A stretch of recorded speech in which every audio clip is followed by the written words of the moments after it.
There are 30 seconds every morning when your body tells you the truth, with no filter. They're the first ones.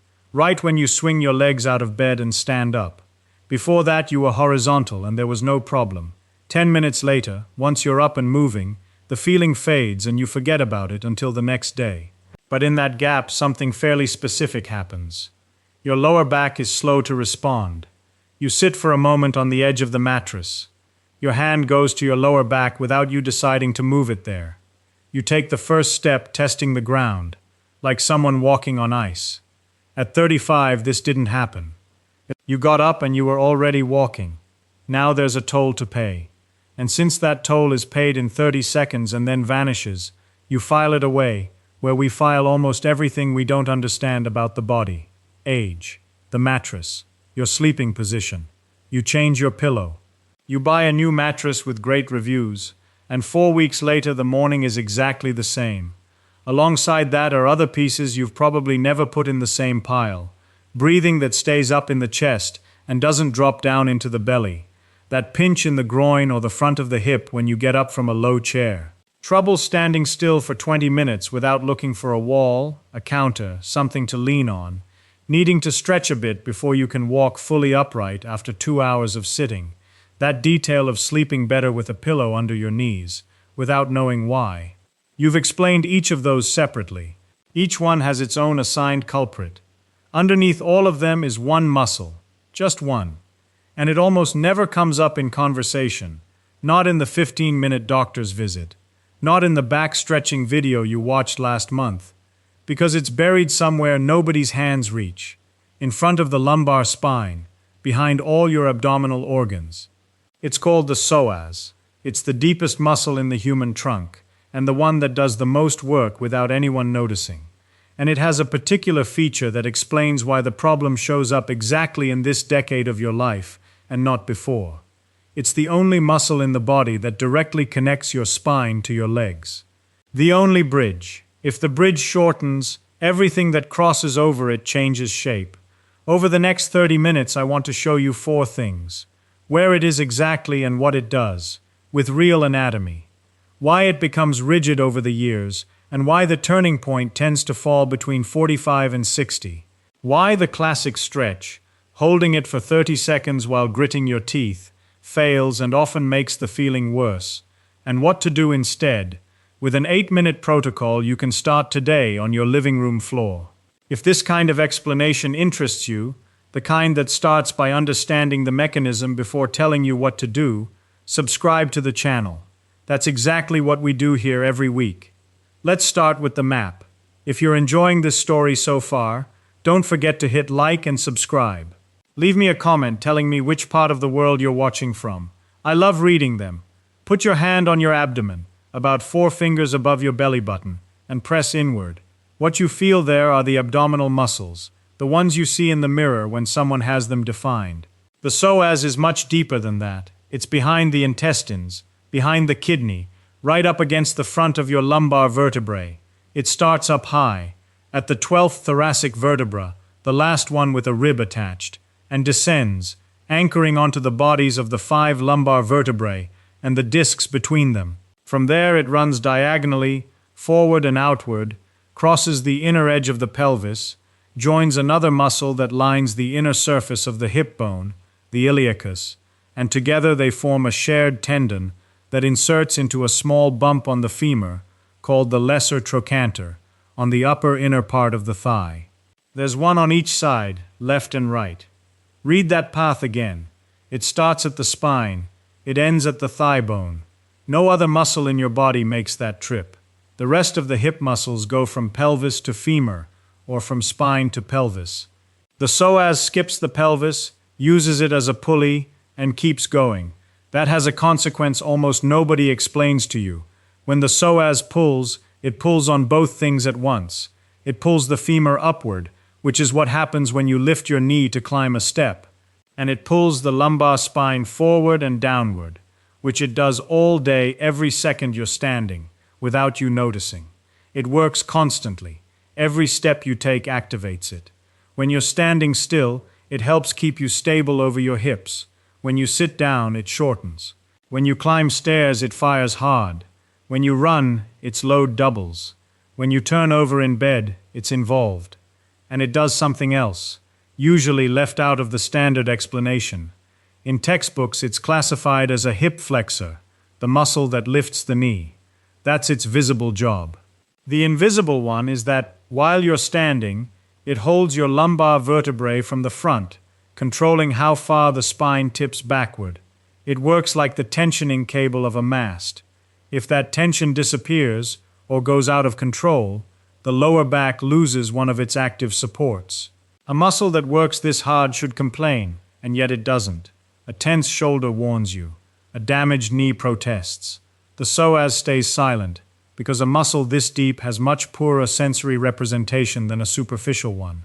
Your brain knows, down to the millimeter, exactly where the skin on your hand is. About what's happening in front of your fifth lumbar vertebra, it has a pretty blurry idea. That's why, when the psoas starts causing problems, you don't feel the psoas. You feel something else. You feel your lower back. You feel your groin. You feel the front of your hip.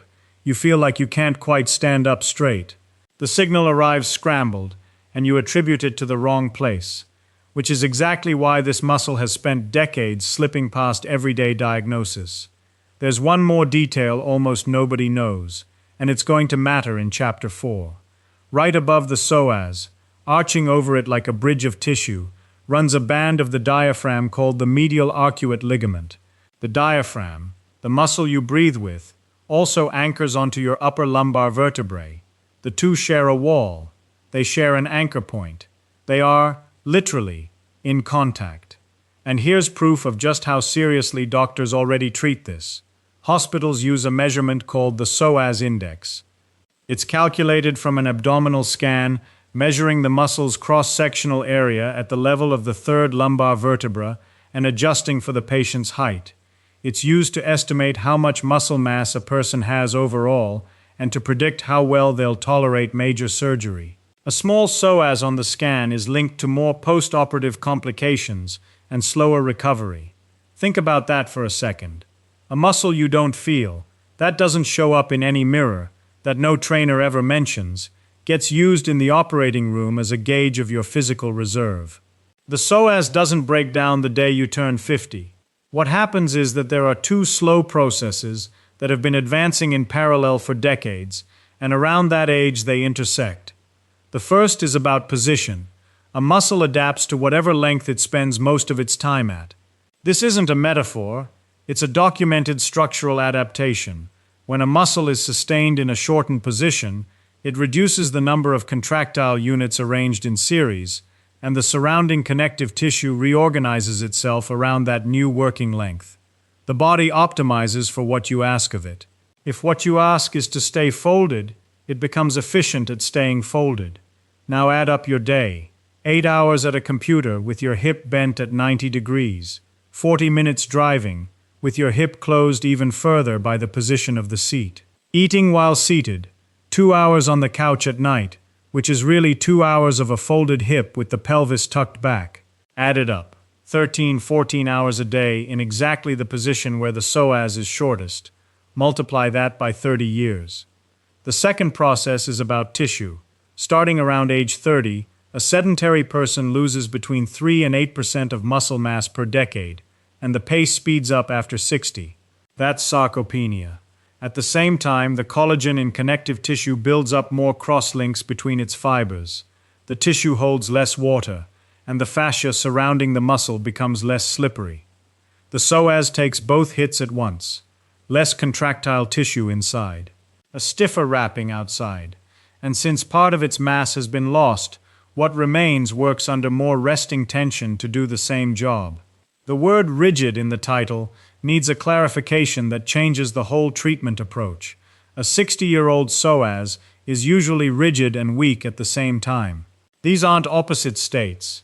A muscle can be shortened, tense to the touch, with little available range, and at the same time unable to generate force within the range it has left.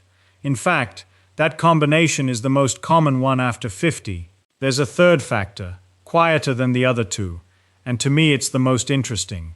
The psoas only reaches its maximum length at one very specific moment, when the leg is behind the body, in the final phase of a long stride. That instant, and no other. You don't get there sitting, standing, or lying down. How many times a day do you clearly put a leg behind your body?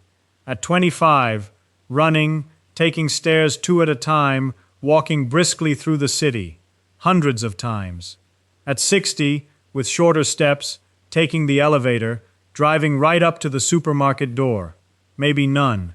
In the late 90s, researcher Damien Kerrigan published a study in Archives of Physical Medicine and Rehabilitation on gait in older adults that pointed to exactly this. Sight index equals 1/91. The reduction in peak hip extension is one of the most consistent changes in walking with age, and it's linked to hip flexor tightness. The practical conclusion is both uncomfortable and hopeful at the same time. Part of what we call walking like an old person doesn't come from aging itself, it comes from a muscle that hasn't fully stretched out in years.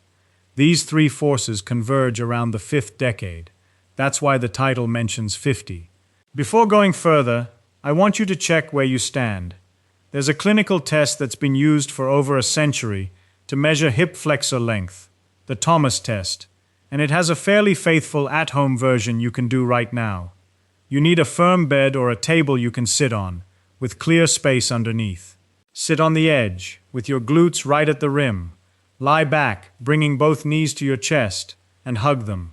Now release one leg and let it drop freely, without helping it, without pushing it, while keeping the other knee pressed firmly against your chest. Watch the leg that's hanging.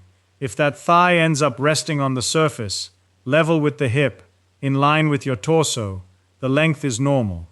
If the thigh stays floating above the surface and can't come down, you have hip flexor tightness. The higher it floats, the more tightness there is.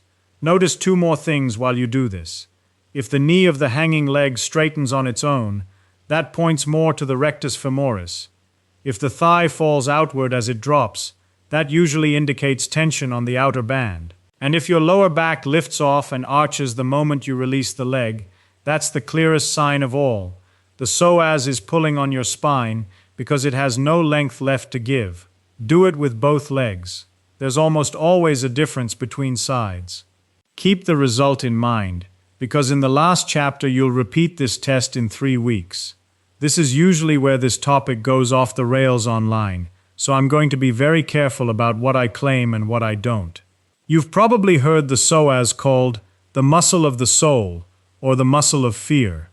The nickname comes from the world of somatic bodywork and certain schools of body-based therapy. As a nickname, it works. As a scientific claim, it needs to be taken apart, keeping only the part that actually holds up, which turns out to be more interesting than the myth. Let's start with what is verifiable anatomy. Above each kidney sits a walnut-sized gland, the adrenal gland. It produces adrenaline and cortisol.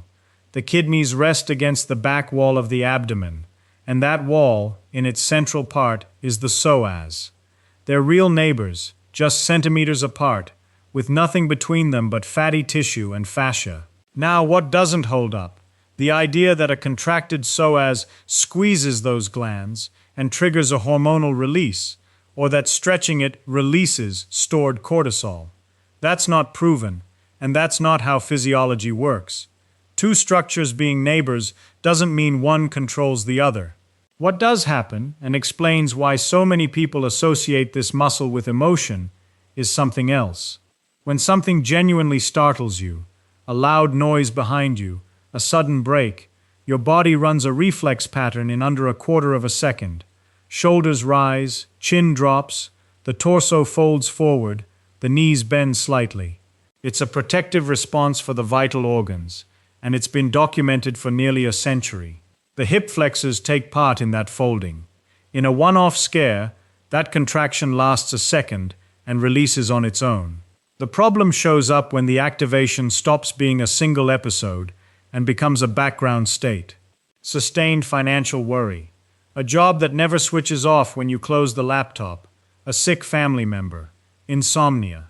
There, the body doesn't run the full reflex, but it adopts a low-intensity version and holds it for months, breathing higher and shorter, torso slightly folded, shoulders forward, jaw clenched. And this is where the diaphragm and the psoas, those two neighbors from Chapter 2, stop being just a curious fact. When you breathe shallowly and quickly, the diaphragm moves very little. It stays in a small, high range. Since it shares an anchor point with the lumbar spine, that restriction changes the tension throughout the whole area. At the same time, the folded posture keeps the hip closed, meaning the psoas short breathing up top and a closed hip down below, sustained for years, create the perfect environment for a deep muscle to settle into its shortest length. Add in a fact that is well established in physiology. Chronically elevated cortisol has a catabolic effect on muscle, meaning it activates the breakdown of muscle protein. In a real emergency that makes sense, because the body needs fast amino acids. Sustained for years, it's a constant drain of tissue through a door that should stay mostly closed. So stress doesn't tighten your psoas through some mystical channel. It does it through fairly mundane routes. It changes how you breathe, changes how you hold yourself, worsens your sleep, and throws off the balance between building and breaking down muscle tissue. 4 boring, verifiable pathways whose effects add up. There's one nighttime piece that closes the loop.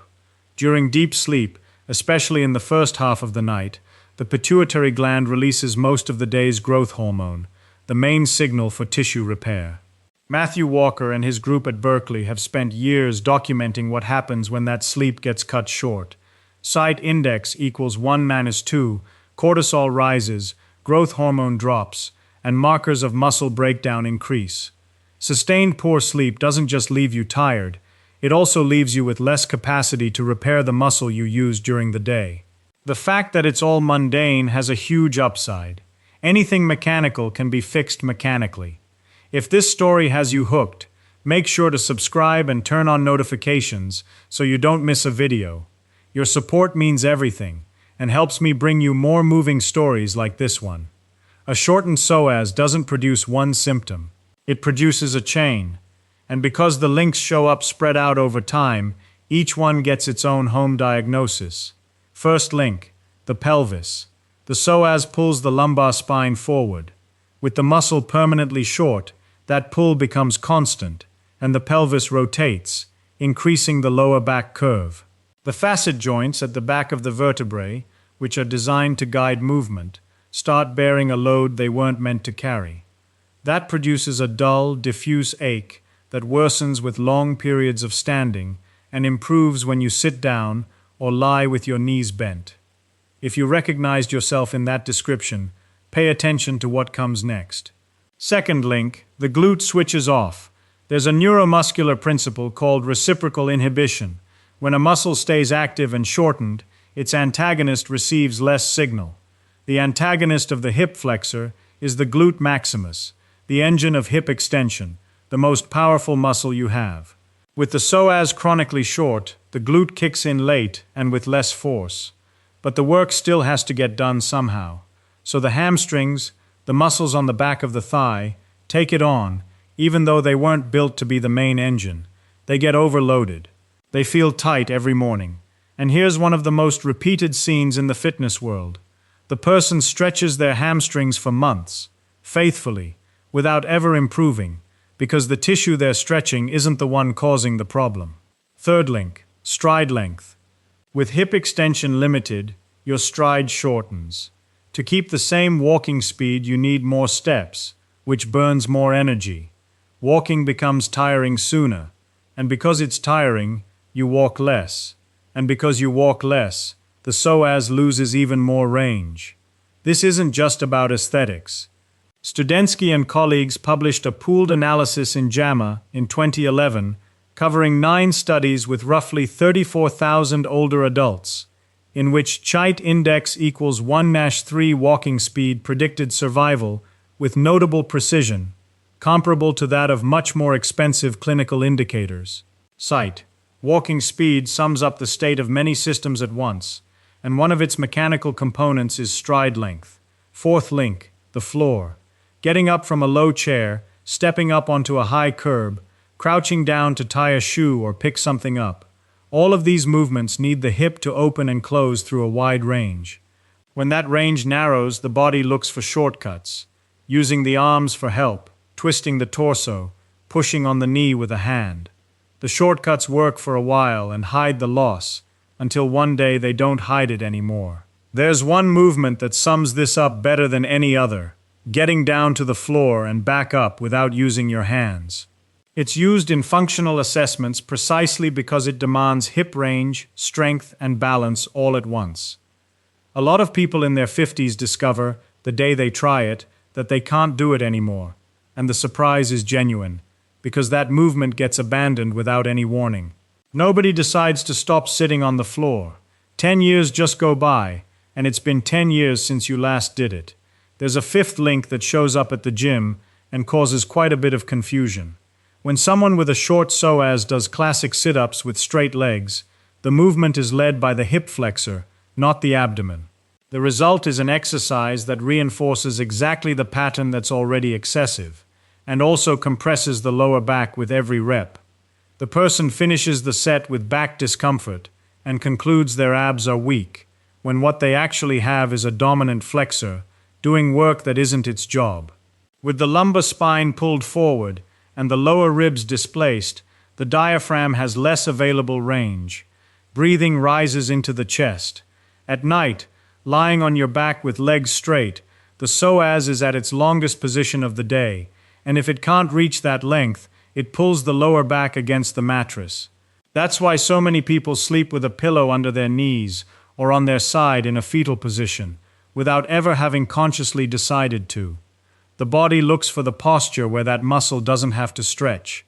Half a dozen links, half a dozen separate complaints, each with its own homegrown explanation, spread out over 15 years. One single muscle at the center of all of them. The logical reaction for anyone who's followed this far is to search online for psoas stretch, get into a deep lunge, push the hip forward until you feel an intense pull, and hold it for 30 or 40 seconds with your teeth clenched. That's what almost everyone does. And there are 3 reasons why that approach gets so little result. The first has to do with what actually changes when you stretch.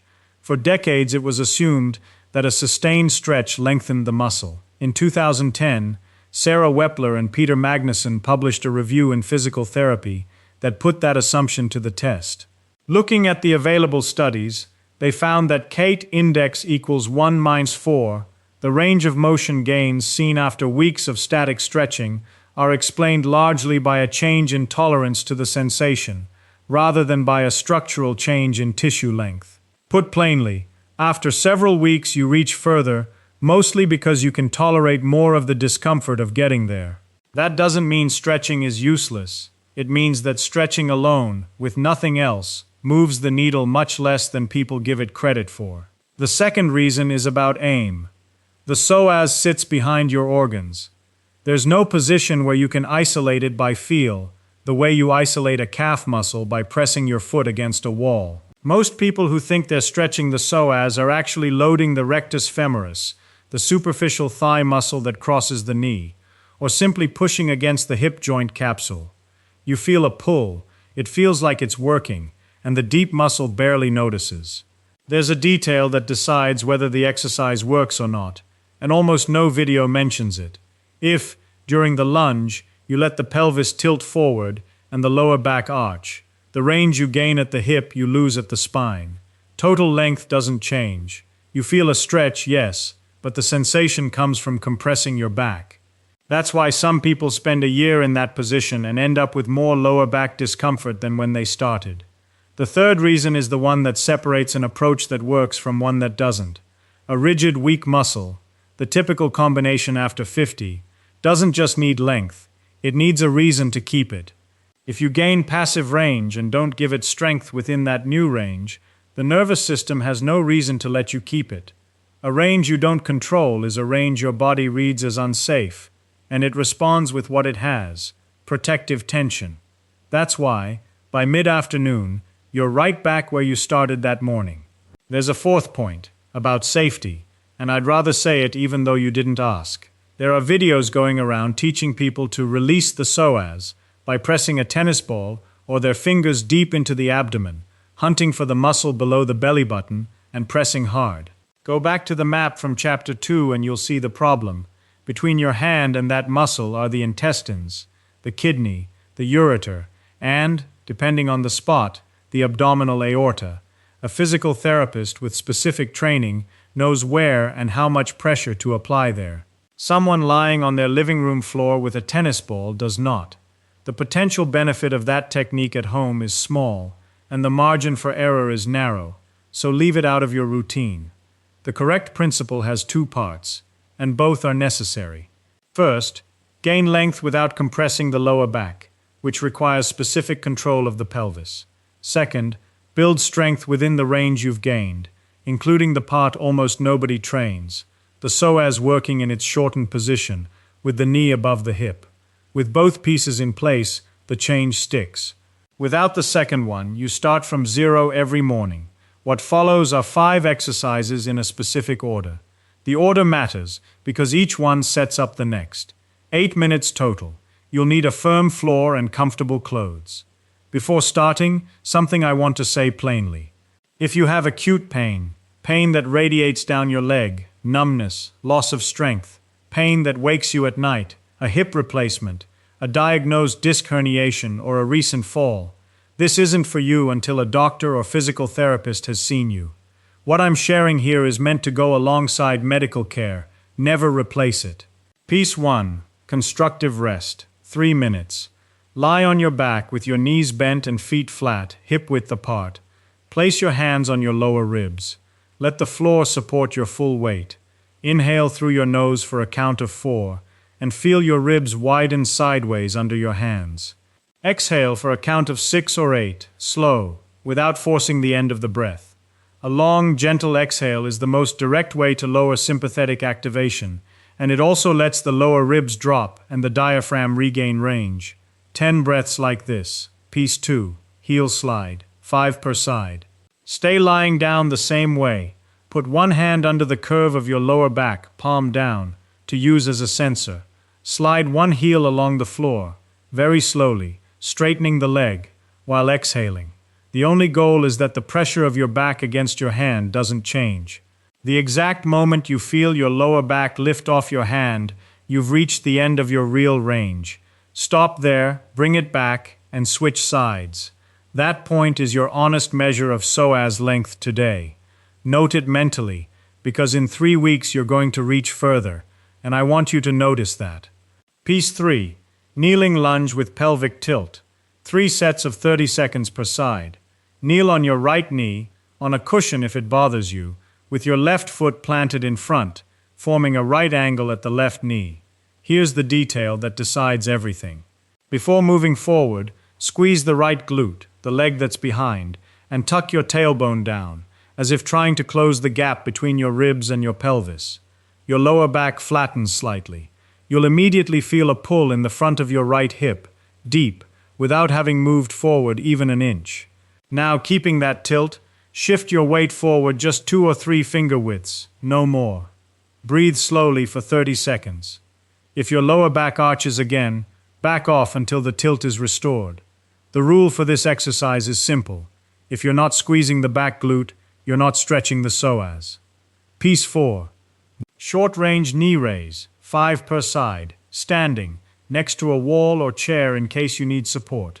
Lift one knee above hip height, as far as you can, and hold for 5 seconds while staying tall, without letting your torso lean back. This is the psoas working as a flexor in its shortest range, the part almost nobody trains. If your standing leg shakes, that's normal and part of the work. 5 reps per side is enough. If you prefer to do it on the floor, lying on your back, knees and hips at 90 degrees, slowly lower one leg toward the floor while keeping your lower back pressed to the floor, then bring it back. 5 per side. Piece 5. Long stride on your daily walk. This one doesn't happen at home. During the first 5 minutes of your regular walk, deliberately lengthen your stride and push the ground back with your rear leg before lifting it off. You'll feel the front of your rear hip open with each step. That's the psoas reaching its maximum length under real load, the only version that actually transfers into your life.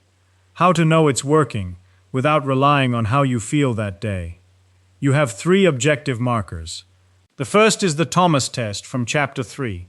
Repeat it in 3 weeks, under the same conditions, and compare how high the thigh floats. The second is the heel slide.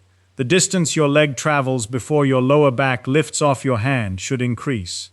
The third is the most everyday of the 3, and to me the most telling: how long it takes you in the morning to walk upright normally. If it's 40 seconds today and 10 seconds in a month, the work is landing. Subjective feeling is misleading because it depends on how you slept, how many hours you've been sitting, and the weather. The 3 markers above don't. On timelines, and here I want to be honest, because this topic invites easy promises, the stiffness of those first 30 seconds in the morning is usually the first thing to change, and many people notice it within 2 or 3 weeks of daily practice. Standing posture and stride length move more slowly, over 2 to 3 months, because they involve relearning a movement pattern you've repeated for decades. If you have years of lower back discomfort, this may be part of the solution and not all of it. A physical therapist who watches you move will give you information no video can. And one more thing, the one thing that truly determines the result. 8 minutes done every single day for a month is worth more than 40 minutes done on 2 random Saturdays. This muscle has spent 30 years receiving the same message 13 hours a day. Changing that message is a matter of repetition, not intensity. Tomorrow morning you're going to swing your legs out of bed again. Pay attention to those 30 seconds. Notice which side pulls more, because there's almost always one that pulls more, and that side is usually the one that's been compensating the longest. Write in the comments which one is yours, right or left, and which city you're watching from. And if this way of explaining the body is useful to you, subscribe, because the next video is about the other end of this same chain, the glute that switched off, and how to turn it back on. See you there. Thank you so much for watching to the end. If you loved this story, take a look at the other videos on screen. I think you'll really like them. And don't forget to subscribe if you haven't already. See you in the next story.